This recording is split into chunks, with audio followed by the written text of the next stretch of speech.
If betimes in the morning I will beseech the virtuous Desdemona to undertake for me. I am desperate in my fortunes that they will check me here. You are in the right, Lieutenant. Go, farewell. Good night, honest Iago.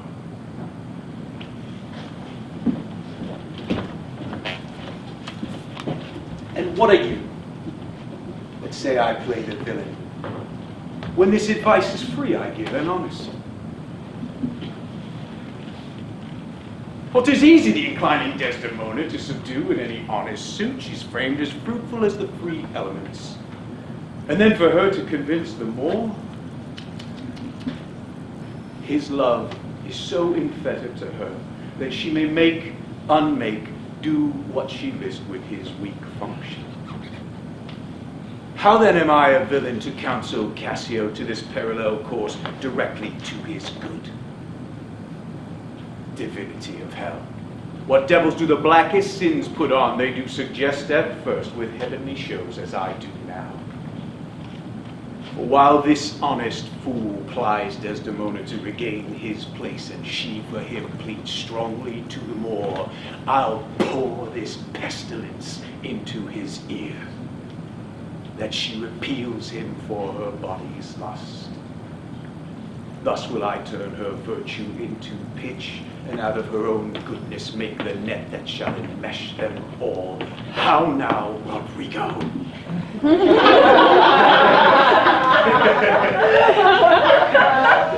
My money is almost spent. I have been tonight exceedingly well cudgeled, and I think the issue will be I shall have so much experience for my pains. So with no money at all, and a little more wit, return again to Venice. How poor are they that have not patience? What wound did ever heal but by degrees?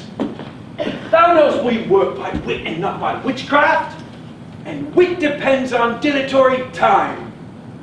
Doth not go well, Cassio hath beaten me, and thou, out of that small hurt, hast cashiered Cassio. By the mast 'tis morning. Pleasure and action make the hours seem short. Retire thee, go where thou art billeted. Away, I say. We shall have more of this hereafter. Get thee gone. Two things are to be done. My wife must move to his mistress for Cassio. I'll set her on. I the while to draw the more apart and bring him jump when he shall Cassio find soliciting his wife. Aye, that's the way. Dull not device with coldness and delay. Good Lieutenant, I am sorry for your displeasure, but all shall be well. The general and his wife are talking of it, and she speaks for you stoutly. The more replies he who heard is of great fame in Cyprus, but he protests he loves you, and needs no other suitor but his likings to bring you in again. Yet I beseech you, if you think it fit that it may be done, give me advantage some brief discourse with Desdemona alone. Pray you come in. I will bestow you, you shall have time to speak your bosom freely. I am much bound to you.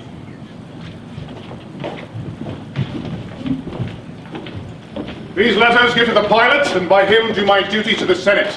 That being done, I'll be walking on the works. Prepare to me there. This fortification, when shall we see it? We wait upon your lordship. Be thou assured, good Cassio, I will do all my abilities in thy behalf. Good madam, too. I warrant it grieves my husband as if the cause were his. Oh, that's an honest fellow. Do not doubt, Cassio, but I'll have my lord and you again as friendly as you were. The bounteous madam, whatever shall become of Michael Cassio, he is nothing but your true servant. I know it. I thank you. You do love my lord. You have known him long, and rest you well assured, he shall in strangers stand no farther off than in politic distance. Aye, but lady, that policy might either last so long, or breach its nice and moderate diet, that I being absent in my place supplied, my general may forget my love and service. Oh, do not doubt that. Well, before Amelia here, I give thee warrant of thy place. Assure thee, if I do vow a friendship, I'll perform it to my last article. My lord shall never rest. I'll watch him tame and talk him out of patience. His bed shall seem a school, his board a shrift. I'll intermingle everything he does with Cassio's suit. Madam, here comes my lord. Madam, I'll take my leave. Why? Stay and hear me speak. Madam, not now.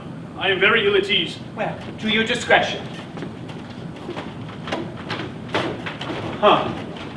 I like not that. What dost thou say? Nothing, my lord. I know not what. Was that not Cassio, parted from my wife? Cassio, my lord, no, I cannot think that he would steal away so guilty like seeing your coming. I do believe 'twas he. My lord, I have been talking with your suitor here, a man that languishes in your displeasure. Who is it you mean? Why, your Lieutenant Cassio. Good my lord, if I have any grace or power to move you, his present reconciliation take. For if he be not one that truly loves you, I have no judgment of an honest face. Went he hence now? Yes, face so humble that he hath left part of his grief here to suffer with me. Good my lord, call him back. Not now, sweet Desdemona. Some other time. Well, shall it be shortly then? The sooner sweet for you. Well, shall it be tonight at supper? No, not tonight. Tomorrow at dinner then? I shall not dine at home. Well, then tomorrow night, or Tuesday morn, or Tuesday noon, or night, or Wednesday morn. Pray thee, name the time, but let it not exceed 3 days. Good Othello, when shall he come? Tell me. I wonder in my soul what you should ask of me that I should deny you. Michael Cassio, that came with you a-wooing, when I spoke of you dispraisingly, hath taken your part up. I prithee no more. Let him come when he will. I will deny thee nothing. Why, this is not a boon. Nay, wherein I have a suit to move your love indeed, it should be full of poise and difficult weight, and fearful to be granted. I will deny thee nothing. Whereon, I do beseech thee, leave me but a little to myself. Shall I deny you? No. Farewell, my lord. Farewell. I'll come to thee straight. Excellent wretch! Perdition against my soul, but I do love thee! And when I love thee not, chaos is come again. My lord, What dost thou say, Iago?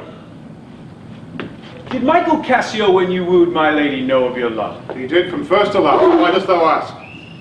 But for a satisfaction of my thought. Why have thy fault, Iago? I did not think you had been acquainted with her. Oh, yes. And went between us very oft. Indeed. Aye, indeed. Indeed! Is there anything in that? Is he not honest? Honest, my lord? Honest! Aye, honest! For aught I know, what dost thou think? Think, my lord. Think, my lord, by heaven thou echoest me. As if there were some monster in thy thoughts, too hideous to be shown. Thou dost mean something. I heard thee say even now, didst likest not that when Cassio left my wife. What didst not like? My lord, you know I love you. I think thou dost. And for I know thou art full of love and honesty, and weighest thy words before thou givest them breath. Therefore these stops of thine frighten me the more. For Michael Cassio, I dare say, I think that he is honest. I think so too. Men should be what they seem. Certain men should be what they seem. Why then, I think Cassio's an honest man. Nay. Yet there's more in this. I do beseech you, though I perhaps am vicious in my guess, for I confess it is my nature's plague to spy into abuses, and oft my jealousies form faults which are not. By heaven, I'll know thy thoughts. You shall not, if my heart were in your hands, and will not what is in my custody. Beware, my lord, of jealousy. It is the green-eyed monster that doth mock the meat it feeds on. He lives in bliss, that cuckold that loves not his wronger. But oh, the damned minutes tells he, or who dotes, yet doubts, suspects, yet strongly loves. Thinkest thou I'd make a life of jealousy? To follow still the changes of the moon with fresh suspicions? No. To be once endowed is once to be resolved. Is not to make me jealous, to say my wife is fair, feeds well, loves company, is free of speech, sings, plays, and dances well. But virtue is, these are more virtuous. Nor from mine own weak merits will I draw the smallest fear or doubt of her revolt. For she had eyes, Iago, and chose me no. I'll see before I doubt. When I doubt, prove, and on the proof there is no more but this. Away at once with love, or jealousy. I am glad of this. For now I shall have reason to show you the love and duty I bear you. Look to your wife. Observe her well with Cassio.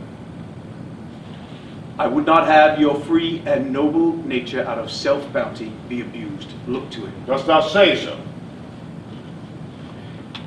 She did deceive her father, marrying you. And so she did. Why then, go to. She that so young could put out such a seeming to seal her father's eyes up close as oak, he thought was witchcraft. But I only do beseech your pardon for too much loving you. Yet a nature erring from itself. Aye, that's the point. I do not in direct position speak of her, though I may fear her will, recoiling against her better judgment. Farewell, farewell! If thou dost perceive, let me to know more. Send on thy wife to observe. Leave me, Iago. I take my leave. Why did I marry? This honest creature doubtless sees and knows more, much more than he unfolds. My lord, I do entreat your honor to scan this thing no farther. Leave it to time. For though it is right that Cassio have his place, for sure he fills it up with great ability, yet if it please you to put him off a while, you shall by that perceive him and his means. Note if your wife strains his entertainment with any strong or vehement opportunity, much will be seen in that. And in the meantime, let me be thought too busy in my fears, as worthy cause I have to think I am, and hold her free. Do not fear my government. I once more take my leave.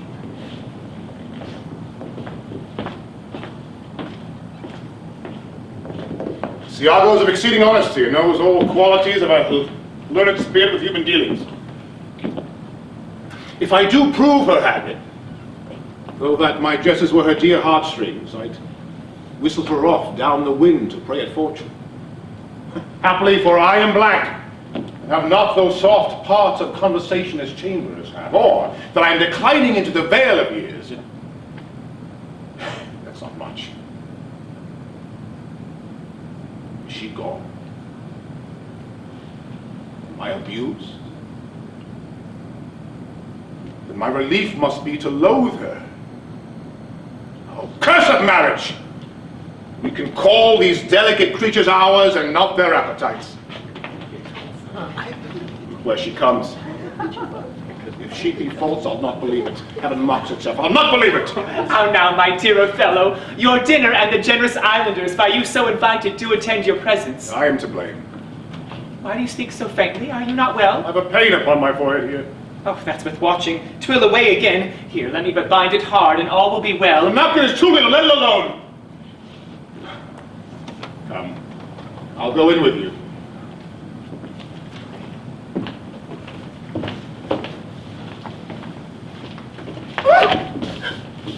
I am glad I have found this napkin. This was her first remembrance from the moor. My wayward husband hath 100 times wooed me to steal it. But she so loves the token, for he conjured her that she should ever keep it, that she reserves it evermore about her to kiss and talk to. What he will do with it, heaven knows, not I. And nothing but to please his fantasy. Oh, now, what do you here alone? Do not you chide. I have a thing for you. You have a thing for me. It's a common thing. Ah! A foolish wife. Oh, is that all? What will you give me now for that same handkerchief? What handkerchief? Why, that the Moor first gave to Desdemona. I stolen it. No, faith. She let it drop by negligence, and to the advantage I, being here, took it up. Here. Oh, good wench, give it me. What will you do with it? You've been so earnest to have me filch it. What is that to you? If it be for no purpose of import, give it to me again. Poor lady, she shall run mad when she shall lack it. Be not eknown on it. I have use for it. Go, get thee gone.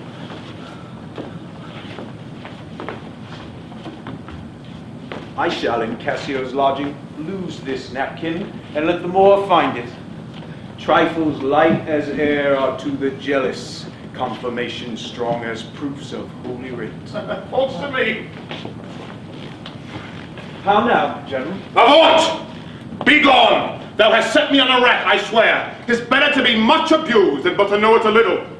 How now, my lord? What sense had I of her stolen hours of lust? I swore it not, I thought it not, it harmed me not. I found not Cassio's kisses on her lips. I slept the night well. I fed well, was free and merry.